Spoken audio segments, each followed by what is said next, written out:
There's nothing worse than cleaning. I know that it's in fashion at the moment to keep your surroundings minimalist, and in fruitless attempts to better myself, I've even dipped into watching episodes of Tidying Up with Mary Kondo.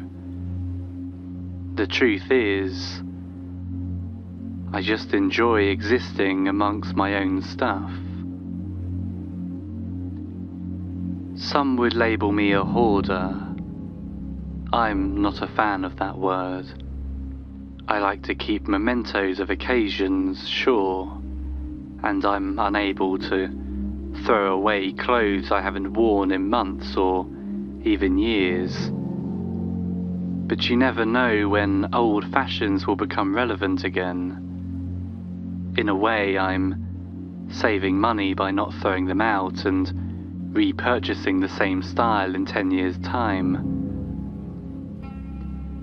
I moved into my 3-bedroomed house about 20 years ago now. It was a new build on a modern housing estate. I never thought I'd be able to afford a house of my own, but with a bit of help from Grandad's will, I found myself in a friendly neighbourhood surrounded by families all moving into shiny new houses like mine. To my left were the Hendersons, a young couple with a newborn baby and hopes of growing their family to fill out all 4 bedrooms of their house. The baby never stopped crying, and the father, I was never close enough to them to know their names, left for work at an ungodly hour every morning, never failing to wake me up with a slam of the car door. Fortunately, they moved away not long after moving in, perhaps looking for a bigger house to fill with even more kids. They stopped by my house before they left to ask if I wanted any of their old furniture they weren't taking with them. I decided upon taking most of what they had, including a writing table and a couple of bedside tables. They were even kind enough to help me carry them into my house. They left in a hurry and didn't even find me to say goodbye, and I never saw them again after that. To my right lives Henry, an older gentleman who found himself alone after a couple of weeks of moving in. His wife, Martha, passed very suddenly, and since then Henry and I grew close. He would often come over and we'd watch the snooker together. He wouldn't say much, but I knew he was grateful for the company. I've never had the heart to tell him that I find snooker incredibly boring, but he doesn't seem to mind me spending more time on my phone scrolling through listings on eBay than watching billiards get knocked around a table. I haven't seen Henry in a couple of weeks, which is unusual. I've been thinking about hunting around upstairs for the pool table I know I have, and inviting him over to play a few games.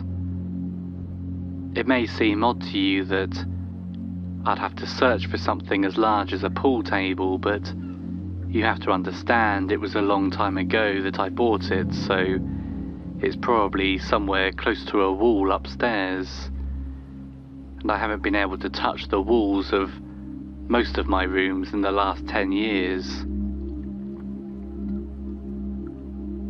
I can assume you are wondering how I'm able to exist surrounded by so much stuff, but it's simple really. Everything I actually need is quite easily accessible. I have a nook dug out amongst the boxes and bags in the living room which houses a TV and a couple of recliners. Upstairs in the first bedroom on the left I have done similar with a bed nestled amongst a few piles of old Beano magazines and some second-hand gym equipment that I bought for a cut price when the local health club was clearing out their old machines. As for food, I don't eat all too often, but I found it far easier just to grab a takeaway than have to cook anything myself. I haven't actually been in my kitchen for at least the last 5 years. Not of my own choice. I think the tower of boxes housing my collection of board games finally collapsed and has wedged itself behind the door so I can't open it. No problem. Plenty of space left in the house, and it also meant I didn't need to worry about the build-up of grime all over the counters and the leaking fridge where I hadn't taken the rotten vegetables out for God knows how long. Henry has often suggested that I have a clear out of my stuff. He says it would make room for new memories to be made. He's a sentimental old bugger at times. Not that I'd say that to his face. I remember going over to his once, not long after Martha's death. I couldn't stay long. The rooms felt huge and empty. The only real items he had were photos strewn around the place of himself and Martha on various holidays through the years. He probably regrets it now, all those years, and now she's gone and he has nothing. No stuff he can say he owns. And on top of that, he says my place is beginning to smell funny. I get it, honestly. Different horses, different courses and all that. But what's the point in life if you can't look back at the physical items you own? Some people will say I don't use what I have, so what's the point in having it? Henry commented on the gym equipment in my bedroom once, saying I couldn't use it because of all the mess around it, and suggesting getting fit could be something for me to focus on. I don't think he realizes I already have enough to focus on, such as the 10 auctions that are ending throughout today. If I miss any of them, I could lose a bargain. Yesterday I won a mint condition set of Muppet stamps from 1985 for just 89p. A fine addition to the collection in my second bedroom. Anyway, I apologise for getting distracted. The knock at the door is often the peak of my day, and for good reason. I love unpacking my purchases and housing them in their new home. The piles of stuff may look unorganised, but on the most part, everything has its place. Recently, I've been finding and collecting clay statues made in Vietnam. It's an odd niche, but when I do find one, it's a real achievement. I've had a decent amount of luck on eBay, but also surprisingly on the knick-knack shelves of local charity shops. From what I can find online, I think they were quite a popular house dressing here in the 90s. But now they're not so popular, everyone wants rid of them. This was the beginnings of my troubles. A few days ago I was waiting for a knock at the door with my latest arrivals. When it finally came, I ripped open the box and threw the bubble wrap in one of the bubble wrap sacks that sit behind my TV. You never know when you might need more bubble wrap.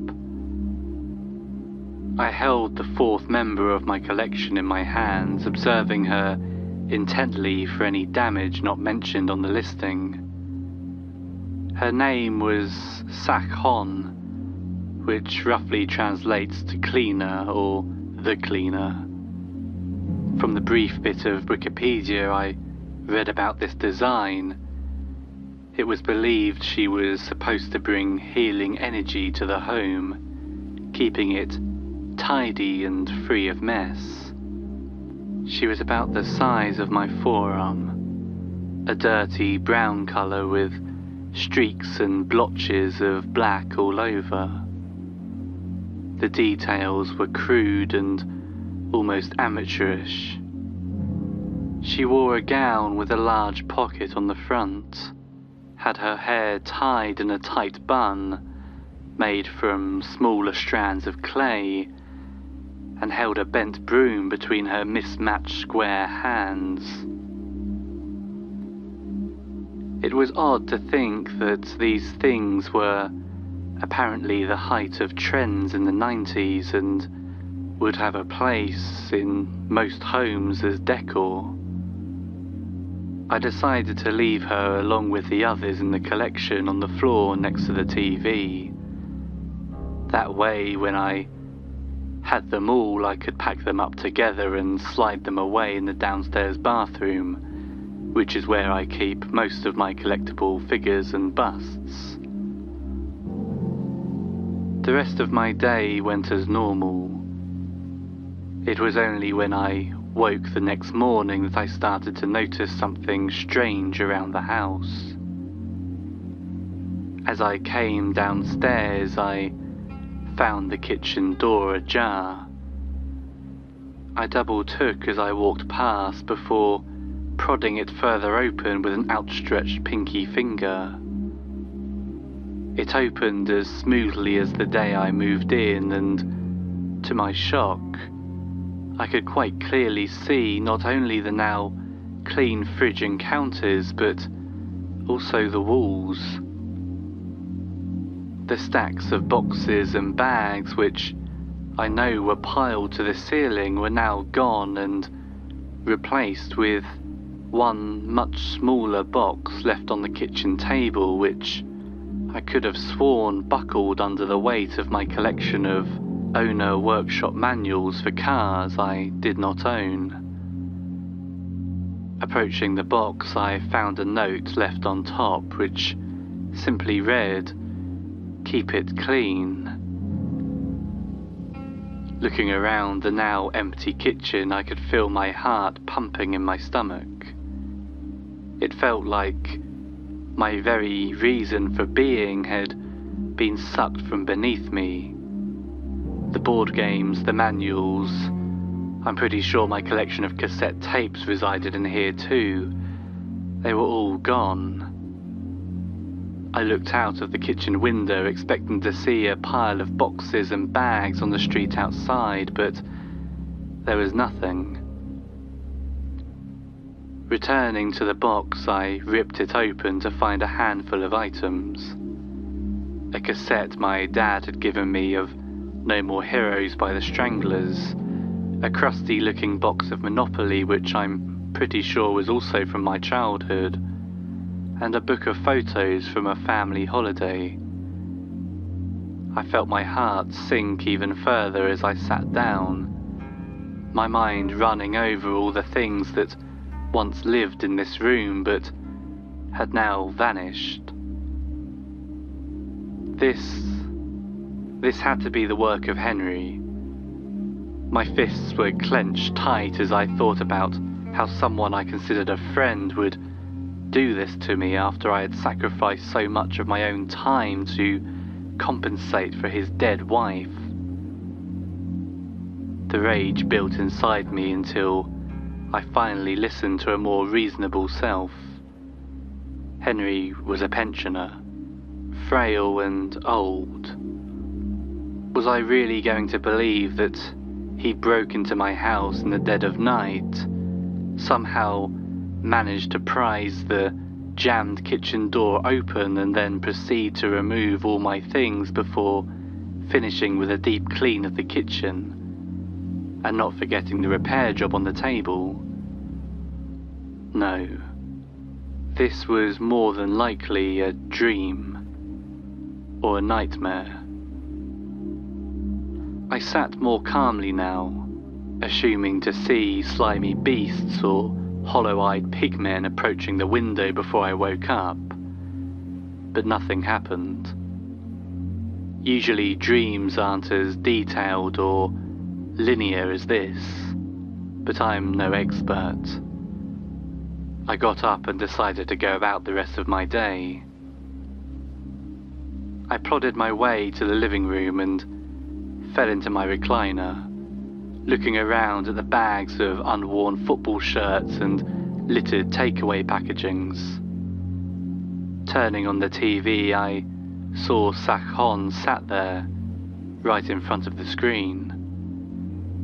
So this is where the nightmare had originated from in my subconscious. The idea of cleaning had made me feel guilty for buying the things I loved. The door slammed shut behind me, making me jump out of the recliner. I looked back at the statue and picked it up. White noise from the TV was ringing in my ears now. I guess I'm unable to replay shows I've seen in my dreams. I wonder what that means. Before I could dwell on it for too long, the TV sparked to life and began switching through channels as if it was tuning itself. With every flick of the channel, a word would be said on the show, being broadcast. Clean. For whatever reason, the repeated word made me feel uneasy. It was somehow being said in more and more menacing tones. It couldn't hurt if I had a little clean-up, could it? Take the litter out at least. I began to pick up the waste and collect it together. The TV volume seemed to lower while I did, but I felt the dread inside me. I took the litter to the bin outside and returned to my recliner to sit down and relax, but immediately the TV roared. I'd had enough of this and decided to unplug the damn thing, pushing bags and boxes to either side to get to the wall socket where it was plugged in. I sent piles of N64 games and shoeboxes of brightly coloured replacement laces flying in all directions until I managed to tug the lead free and stand triumphantly amongst my belongings. My victory was short-lived as the TV continued to drone on, but now relaying a different message through the mismatched dialogue. You will clean until we can see the walls. Blood boiled in my veins at the thought of something, even in a dream, telling me that how I lived wasn't clean. I'd stopped inviting my parents to see me after they made a similar claim some years ago, so what made this little statue think it could? I had to remind myself this was clearly a dream. Stuff like this doesn't happen in real life. I smiled over-enthusiastically and began to pick up boxes and bags and haul them outside. I just had to wait until it was time to wake up. I wondered how long I had been asleep while sweat dripped down my back. After finding a vacuum cleaner amongst my belongings, I even gave the room a once-over and nodded smugly to the statue while doing so. I collapsed back into my recliner and sighed loudly. Happy now? I asked, not expecting a reply. Next room. The TV blared back so loud I could almost feel the vibrations move past my face as if a fan was pointed at me. Nah, I'm ready to wake up now. We've had some fun. I slipped my arms behind my head and closed my eyes as if falling asleep inside this dream would wake me up. Clean. The single word from the television was spoken so loud I could literally feel my hair being blown this time. I could feel my limbs begin to strain and tense as I picked myself up off the recliner. However, I wasn't in control of them. It was like my muscles were bypassing receiving instructions from my brain and instead were being puppeteered perfectly by another. I opened my eyes and watched as I marched into the next room and began pulling out boxes of classic VHS movies. The TV in the adjacent room still screaming a single word on repeat. Clean, clean, clean. This room was bigger than I remembered. I think its original purpose was as a dining room, although I don't think I ever owned anything that belonged in such room. My body burnt with exhaustion and strain of continuously dragging boxes and bags out to the curb. This room was always a bit risky to walk through and prone to stacks of boxes collapsing and causing a landslide, and I was already feeling the effects of a pile of suitcases falling on my head as I cleaned up. As my body began to drag away the effects of these countless landslides, I grabbed something that made my bones shudder. I was holding a shoe still attached to a leg. I could only watch on in horror as I dragged the lifeless body of Henry out from amongst the piles of bric-a-brac, blood dried and crisp on his forehead and staining his white polo shirt.